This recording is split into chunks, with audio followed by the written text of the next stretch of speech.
Assalamualaikum warahmatullahi wabarakatuh. Halo semuanya, selamat datang di channel YouTube saya. Perkenalkan, nama saya Vela Visutara, NPM 244120114 dari Prodi Akuntansi. Dalam video ini saya akan membahas tentang munakahat. Saya membuat video ini untuk membantu teman-teman memahami lebih dalam tentang munakahat sekaligus untuk menyelesaikan tugas dari mata kuliah Pendidikan Agama Islam yang diampu oleh Bapak M. Asgaf Asnan Siregar, MH. Jadi pastikan untuk menonton sampai akhir ya. Selamat menonton dan semoga informasi di video ini bermanfaat untuk teman-teman semua. Saya akan menjelaskan arti munakahat terlebih dahulu. Munakahat berarti pernikahan atau perkawinan. Kata dasar pernikahan adalah nikah. Menurut Kamus Bahasa Indonesia, kata nikah berarti berkumpul atau bersatu. Pernikahan adalah suatu lembaga kehidupan yang disyariatkan dalam agama Islam. Pernikahan merupakan suatu ikatan yang menghalalkan pergaulan laki-laki dengan keluarga yang bahagia dan mendapatkan keturunan yang sah. Nikah adalah fitrah yang berarti sifat asal dan pembawaan manusia sebagai makhluk Allah Subhanahu wa Ta'ala. Tujuan pernikahan sendiri adalah untuk mewujudkan rumah tangga yang sakinah, mawadah, warohmah, serta bahagia di dunia dan akhirat. Pengertian munakahat sebagai hukum pernikahan Islam. Munakahat dalam hukum pernikahan Islam. Munakahat adalah segala hal yang berkaitan dengan pernikahan termasuk syarat, rukun, hak dan kewajiban suami istri. Dasar hukum dalam Al-Quran terdapat dalam surat An-Nisa surah keempat ayat pertama yang artinya penciptaan pasangan untuk saling melengkapi. Yang kedua, surat Al-Baqarah surah kedua ayat 221 yang artinya menekankan pemilihan pasangan yang seiman. Yang ketiga, surah An-Nur surah ke-24 ayat 32 yang artinya mendorong pernikahan untuk menjaga kesucian. Hadis, pernikahan adalah sunahku. Hadis riwayat Bukhari dan Muslim. Selanjutnya, hukum menikah dalam Islam. Hukum menikah terbagi menjadi 5, yaitu yang pertama, wajib. Wajib adalah mampu secara finansial, khawatir akan terjerumus dalam perbuatan zina, dan tidak dapat menahan diri dari nafsu syahwat. Yang kedua adalah sunnah. Sunnah adalah mereka yang mampu secara finansial dan emosial, dan mereka yang tidak khawatir akan terjerumus dalam zina. Yang ketiga adalah mubah. Mubah diperbolehkan tanpa ada dorongan yang kuat, dan bagi individu yang tidak memiliki ketertarikan untuk menikah. Yang keempat adalah makruh. Makruh dilakukan dalam keadaan tidak tepat seperti situasi finansial yang sulit, terdapat niat yang kurang baik dalam pernikahan. Dan yang terakhir adalah haram. Haram adalah melanggar syarat syariat Islam seperti menikah dengan mahram dan salah satu pasangan sudah terikat dalam pernikahan sah. Pernikahan dalam Islam. Pihak yang menjadi suami. Syarat beragama Islam, sehat mental dan fisik, dan memiliki niat yang baik. Pihak yang menjadi istri, syarat beragama Islam, sehat, dan memiliki hak untuk memilih, serta memberikan persetujuan. Perwakilan mempelai perempuan. Tugasnya menjaga hak perempuan, memberikan izin, dan menyaksikan akad nikah. Saksi, 2 orang yang menyaksikan akad. Syaratnya beragama Islam, akal sehat, dan dewasa. Tugasnya memastikan akad dilaksanakan secara sah. Ijab kabul. Pernyataan resmi dari kedua mempelai. Ijab yang berarti pernyataan dari wali laki-laki, dan kabul adalah respon dari perempuan yang menerima tawaran. Syarat nikah. Yang pertama, calon mempelai. Dalam Islam, calon mempelai harus beragama Islam. Jika ada perbedaan agama, salah satu dari mereka harus memeluk Islam agar akad nikah sah. Yang kedua, usia. Umumnya ada batas usia minimum untuk menikah seperti 19 tahun untuk perempuan dan 21 tahun untuk laki-laki. Meskipun ini bisa bervariasi tergantung hukum di daerah masing-masing. Yang ketiga, status. Calon mempelai harus tidak sedang terikat dalam pernikahan yang sah, yang berarti mereka harus bercerai secara sah jika sebelumnya sudah menikah. Yang keempat, kesehatan. Pemeriksaan kesehatan disarankan untuk memastikan bahwa calon mempelai tidak memiliki penyakit menular yang dapat mempengaruhi pasangan ataupun keturunan. Wali harus seorang pria muslim yang berakal dan dewasa. Umumnya, wali adalah ayah dari mempelai perempuan atau saudara laki-laki jika ayah tidak ada. Tanggung jawab. Wali memiliki tanggung jawab untuk memberikan persetujuan dan melaksanakan akad nikah, serta memastikan bahwa proses berjalan sesuai dengan hukum Islam. Yang keenam, saksi. Jumlah saksi. Untuk sahnya akad nikah dibutuhkan 2 orang saksi. Kelayakan saksi. Saksi harus beragama Islam, berakal sehat, dan dewasa. Mereka juga tidak boleh terhalang untuk bersaksi, seperti dalam keadaan mabuk atau tertekan. Yang ketujuh, proses akad nikah.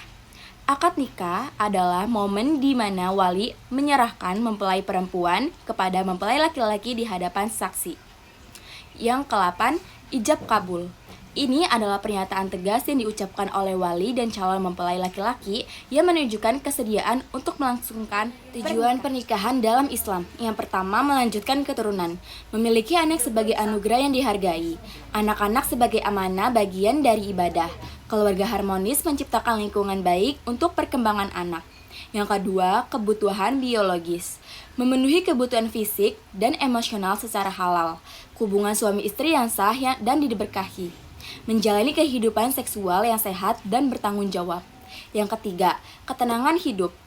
Menciptakan suasana yang tenang dan harmonis, suami istri saling mendukung dan mengasihi, kehidupan sehari-hari menjadi lebih bermakna dan bahagia. Hikmah pernikahan. Yang pertama, menjaga kesucian diri. Dalam hubungan yang sah, pasangan dapat saling mendukung untuk menjauhi perilaku buruk seperti zina atau kebiasaan negatif lainnya. Yang kedua, mempererat hubungan keluarga. Pernikahan tidak hanya menghubungkan dua individu tetapi juga dua keluarga. Ini menciptakan solidaritas yang lebih luas di antara keluarga pasangan. Hubungan ini bisa memperkuat ikatan sosial, mendukung kegiatan keluarga, dan menciptakan lingkungan yang harmonis. Yang ketiga, meningkatkan ketakwaan.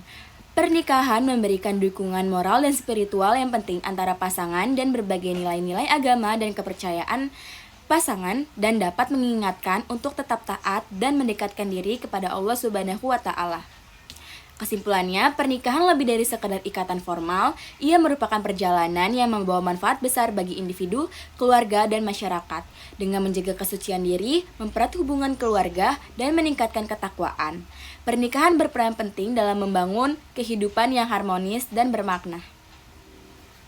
Selanjutnya, hak dan kewajiban suami. Hak suami. Suami berhak mendapatkan ketaatan dari istri dalam hal-hal yang sesuai dengan syariat. Kewajiban suami, menyediakan nafkah, memberikan kebutuhan dasar seperti makanan, pakaian, dan tempat tinggal. Perlindungan, melindungi istri dan anak-anak dari bahaya fisik dan psikologis. Bimbingan, memberikan arahan dalam aspek kehidupan dan agama. Hak dan kewajiban istri. Hak istri, berhak menerima dukungan finansial dari suami untuk kebutuhan sehari-hari. Berhak mendapatkan kasih sayang dan penghormatan bebas dari kekerasan. Kewajiban istri, mendukung suami, memberikan dukungan emosional dan sosial, berkontribusi dalam keputusan keluarga. Menjaga rumah tangga, mengelola rumah, mengurus anak, dan menciptakan lingkungan yang nyaman. Hal-hal pembatalan pernikahan. Pernikahan dapat dibatalkan jika memenuhi kondisi tertentu seperti ketidakcukupan syarat sah di mana wali atau saksi tidak memenuhi kriteria yang ditentukan, sehingga pernikahan dianggap tidak sah. Selain itu, pernikahan juga dapat dibatalkan jika ada penipuan seperti menyembunyikan informasi penting atau jika salah satu pihak menikah di bawah paksaan atau tekanan. Pembatalan pernikahan penting untuk melindungi hak dan kepentingan masing-masing pihak, memastikan bahwa pernikahan dilakukan dengan kesepakatan dan kondisi yang benar. Perceraian dalam Islam, syarat-syarat talak. Yang pertama, niat yang jelas. Suami harus memiliki niat yang jelas untuk menceraikan istrinya. Yang kedua, pengucapan talak. Talak harus diucapkan dengan jelas dan tegas mengikuti ketentuan yang ditetapkan. Yang ketiga, saksi. Meskipun tidak wajib, kehadiran saksi dalam proses penceraian dianjurkan untuk memastikan keabsahan. Jenis-jenis talak. Yang pertama, talak raj'i adalah talak yang dapat dirujuk kembali oleh suami selama masa iddah, masa tunggu istri, biasanya 3 kali haid atau 3 bulan. Selama masa ini, suami memiliki hak untuk mencabut talak dan kembali rujuk dengan istri tanpa perlu pernikahan baru. Yang kedua, talak bain adalah talak yang tidak dapat dirujuk kembali, artinya setelah perceraian, suami tidak dapat kembali kepada istri tanpa pernikahan baru. Talak bain dapat terjadi setelah 3 kali talak atau jika perceraian terjadi karena sebab tertentu, seperti perselisihan yang serius. Talak dan akibatnya. Perceraian. tidak hanya mempengaruhi individu tetapi juga keluarga secara keseluruhan. Secara psikologis, perceraian dapat menyebabkan stres emosional, kecemasan, dan depresi. Banyak individu yang mengalami kesulitan dalam menyelesaikan diri dengan kehidupan baru setelah perceraian, yang bisa memicu perasaan kehilangan dan ketidakpastian. Dampak sosial dari perceraian juga tidak bisa diabaikan. Seringkali menyertai perceraian dapat mempengaruhi hubungan seseorang dengan teman, keluarga, dan komunitas. Perubahan dalam dinamika keluarga juga terjadi di mana hubungan antar anggota keluarga dapat berubah dan kadang-kadang menyebabkan konflik tambahan. Bagi anak-anak yang terlibat, perceraian dapat sangat mempengaruhi emosional mereka. Anak-anak mungkin merasa bingung, cemas, atau tertekan akibat perpisahan orang tuanya. Oleh karena itu, penting untuk memberikan dukungan emosional yang tepat dan memastikan bahwa hak asuh serta tanggung jawab nafkah diatur dengan baik untuk kesejahteraan mereka.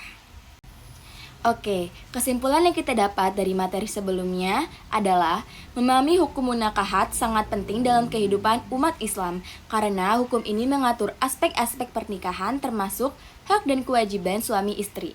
Kesadaran akan hak dan kewajiban ini merupakan fondasi untuk menciptakan pernikahan yang harmonis dan saling mendukung. Dengan memahami prinsip-prinsip hukum munakahat, pasangan dapat menghindari konflik, memperkuat hubungan, dan memenuhi tanggung jawab mereka terhadap satu sama lain serta terhadap keluarga. Terima kasih sudah menonton video ini sampai akhir. Apabila terdapat kesalahan dalam penggunaan kata ataupun kalimat, saya mohon maaf. Dan saya akhiri, wassalamualaikum warahmatullahi wabarakatuh.